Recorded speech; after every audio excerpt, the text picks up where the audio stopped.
যুৱ আৰ্থ সমন্বয় সংস্থাৰ বিনামূলীয়া পাঠদান শিবিৰৰ সফল সামৰণি।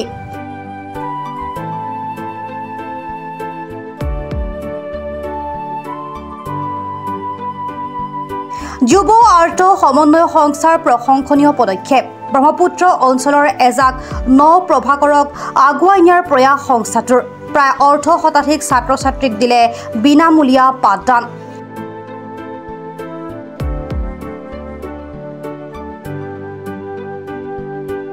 গণিত, ইংৰাজী আৰু বিজ্ঞান বিষয়ত নৱম আৰু দশম শ্ৰেণীৰ ছাত্ৰ-ছাত্ৰীক দিলে পাঠদান।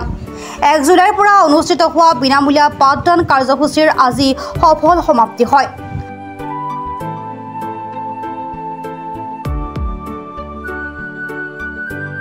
কৰয়নীত অৱস্থিত পুৰণি জাতীয় বিদ্যালয়ৰ প্ৰাংগণত অনুষ্ঠিত হোৱা পাঠদান প্ৰক্ৰিয়াত শিক্ষক অৰুণ হাজৰিকা, প্ৰাঞ্জল বৰা, প্ৰস্তুতি বৰবৰাৰ লগতে প্ৰশান্ত নিয়োগ ডাঙৰীয়াই শিক্ষাদান কৰে।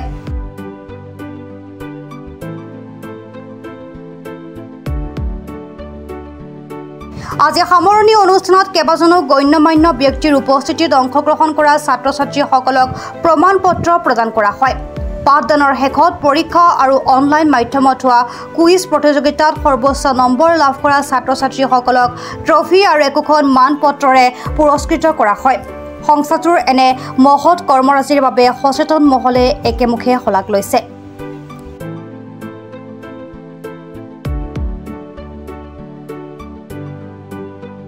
মই এইটো স্বীকাৰ কৰিবলৈ মই ধন্যবাদ জনাম ব্ৰহ্মপুত্ৰ সময়সমিতিৰ তৰফৰ সমগ্ৰ ব্ৰহ্মপুত্ৰ ৰাইজৰ হৈ আন্তৰিক কৃতজ্ঞতা ধন্যবাদ জনাম ব্ৰহ্মপুত্ৰ ক্ৰীড়াৰ আমাৰ যুৱ আৰ্থ সমন্বয় সংস্থাক। বেলেগে নকৰা কাম, বেলেগ অনুষ্ঠানে নকৰা কাম সমন্বয় সংস্থাই খুব সুন্দৰকৈ আয়োজন কৰিছে। অকল শিক্ষা বা বিদ্যাজনিক দিশটোৰ ওপৰতে নহয়, শিক্ষাৰ ক্ষেত্ৰত, সাংস্কৃতিক ক্ষেত্ৰত, ৰক্তদানৰ ক্ষেত্ৰত যিখিনি মহৎ কাম তেখেতসকলে কৰি আছে, মই এই অনুষ্ঠানটোক আন্তৰিক কৃতজ্ঞতা জ্ঞাপন কৰিছোঁ, উত্তৰোত্তৰ কামনা কৰিছোঁ। এই অনুষ্ঠানটো ব্ৰহ্মপুত্ৰৰ নহয়, অসমৰ নহয়, সমগ্ৰ ভাৰতবৰ্ষৰ এটা জাকত জিলিকা অনুষ্ঠান হওক। আৰু সমন্বয় সংস্থাই অনুষ্ঠান আয়োজন কৰিছে বুলি গম পালেই আমাৰ সভাপতি মহোদয়, মই বা আমাৰ যিখিনি শুভাকাংক্ষী আছে সকলো দৌৰি আহোঁ। বিহু পাতি জাতীয় সত্তাক জীয়াই ৰাখিছে, বৃক্ষৰোপণ কৰি প্ৰকৃতিক জীয়াই ৰাখিছে, ৰক্তদান কৰি মানৱ জীৱনক জীয়াই ৰাখিছে, শিক্ষাদান কৰি সমন্বয় আৰু শিক্ষা বিদ্যাজনিক দিশটোক জীয়াই ৰাখিছে।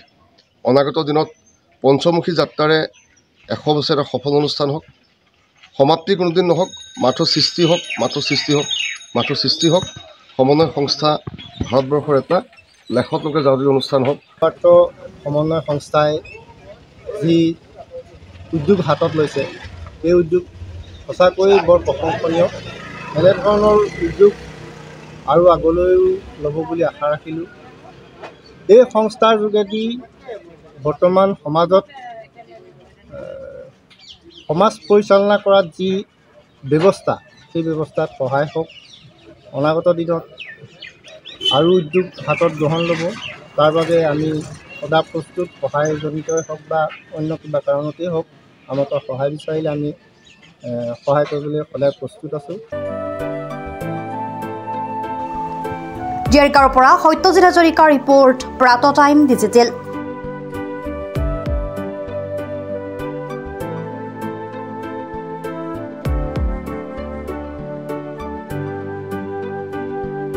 শদিয়াৰ পৰা ধুবুৰীলৈ, বৰাকৰ পৰা ব্ৰহ্মপুত্ৰলৈ সকলোৰে মাজত চিনাকি এটা নাম প্ৰাতঃ টাইম।